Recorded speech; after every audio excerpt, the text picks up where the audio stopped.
अस्सलाम वालेकुम जी। अल्लाहुम्मा सल्ली अला मुहम्मद व अला आलि मुहम्मद। वेलकम हो गया जी पिजन कार चैनल च दोस्तों, खुश आमदीद हो गया। कल भरा जी मैं कबूतर लैके आंदे आ एक नीवी वाले भरा दे कोलों। फिर विच है ना दोस्त कहते तू नीवी वाले को किद्दां, मतलब कि जो मैं लिया विचों है ना अच्छा हाई फ्लायर कबूतर भी निकले होंदा वा। ठीक है जी, इस तो पहले भी लियाते हैं नीवी वाले कोलों। यह भाईजान लागे बड़े बड़े नामीनेट उस्तादां दियां छत्तां सीगियां जी। यह पिंड थां च रात नूं किते लाइटां ते बल्बां ते डिग्गिया कबूतर है जी उच्ची दा। ठीक है भाजी, यह कबूतर है जी। यह हुण नीवी वाले कबूतरों के विचों कबूतर निकलिया वा। जो कोई कबूतर दिंदा सारे फिर मेरे को इदां दी शैप बन जाती है। सर इस कबूतर नूं अगर सही गौर नाल देखो ना, ये साडे फैसलाबाद के बड़े अच्छे उस्ताद ने, उन्होंने हैगे लाल बुल्लियां वाले कबूतर, सेम वो कापी है जी। यह चेक करो, ये भी हो सकता कि उन्होंने कोई कबूतर होवे पट्ठी पट्ठा या बच्चा डिग्या हो या कोई सिलसिला हो, लेकिन यह कबूतर इन्होंने किते ना गर्मी च फड़िया कबूतर आ। यह मैनूं इन्हां कोलों आया जनाब, बड़ा ही शानदार कबूतर माशाल्लाह। घमग्गर देखो, यह पलक इहदी पीली हो जाती जनाब, लाल सुरख पलक हो जाती जनाब धुप्पे। यह हुण मैं कल दा लिआंदा तो कबूतर की पलक नहीं, कल उत्थे सीगा बच्चों के विच माशाल्लाह बोलदा सीगा किते छड्ड गल दिओ कबूतर माशाल्लाह बहुत शानदार कबूतर गोल्डन।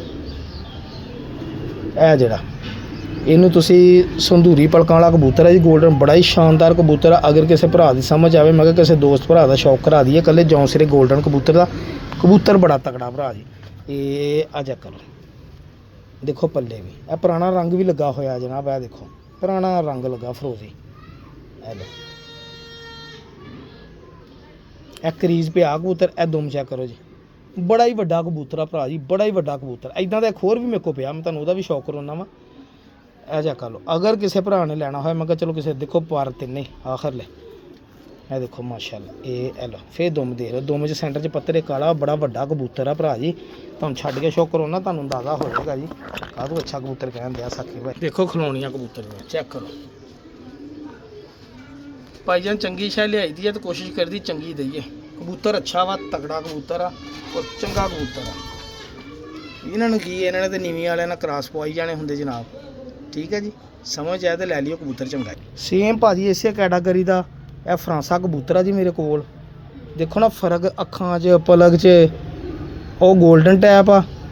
ठीक है जी, और यह चेक करो जी संधूरी पलक, ओ संधूरी कहते वा, यह दूसरा फ्रांसा कबूतर है जी। अच्छे रिंगां दे कबूतर पे भी।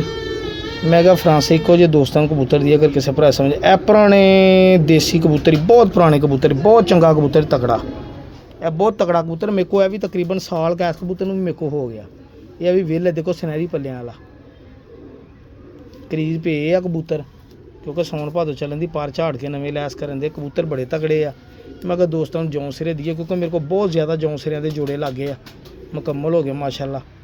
यह 22 नंबर ये कड़ी भाई, तो मैं तुहानूं इहदा भी शौक करा दा तुरदे फिरदे। देख लो जे दोनों नर किसी भरा ने लैने होए जनाब, दोनों भी लै सकदा, कोई ऐसी गल नहीं हैगी। चेक करो, क्योंकि बहुत सारे दोस्तों मादियां की लोड़ होंदी है, कईयां नूं नरां की लोड़ होंदी। चेक कर लो कबूतर, देख लो बुत्त पाउण की गारंटी, दोनों की बुत्त पाउण की गारंटी भाईजान, बुत्त पाउणगे इंशाअल्लाह। ठीक है जी, क्योंकि वह भी बच्चे पालदा सीगा ते यह कबूतर ने मेरे को आप बच्चे कड्ढे, ਇਹਦਾ ਮੈਨੂੰ ये पता, लेकिन ये भी बच्चे मर गए सी, बच्चे गलत मौसम से निकले। ठीक है भाजी, देख लो समझ आया तो लै लियो। अल्लाह हाफिज़।